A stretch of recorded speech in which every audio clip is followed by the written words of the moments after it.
So just duplicate again, and we are just going to create negative testing. Duplicate again.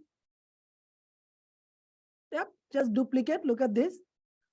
3 dot, duplicate, and the move to the negative folder. This is done. And then we want to change. We will be actually changing the information. We're sending the request to the server without email address. That will be one test. We're sending the request without password. That will be the second request. We're sending the data with both are wrong. Third test cases. We're sending one right, one wrong. 4 test cases. We're creating the 4 negative test cases.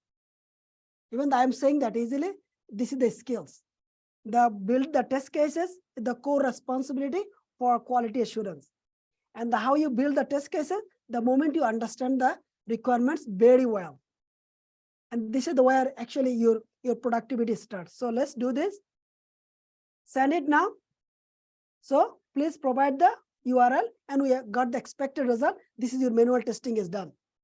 Literally they do. That's their manual testing. Create another one, please. Create another with the both empty.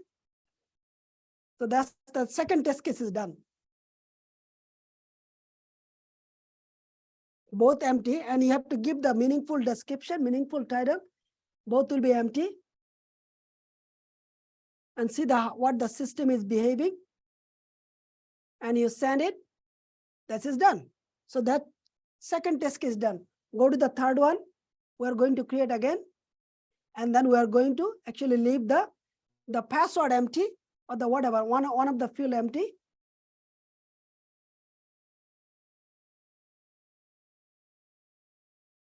We input valid email and invalid password. You see this? So this part writing, that's the test engineer, the core skills we want them to grow. So valid password. And invalid password, valid email. Third scenario is done. So this verification is done invalid credential.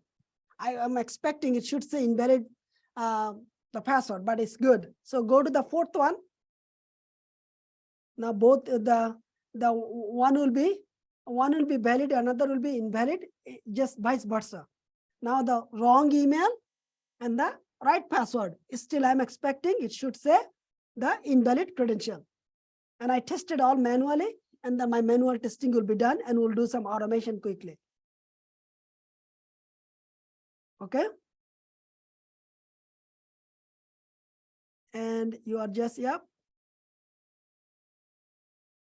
The work is easy when you understand.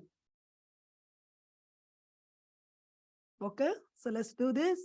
And user not found. So all the scenario I have done, and manually testing is done. Now we are actually start adding the automation on this scenario.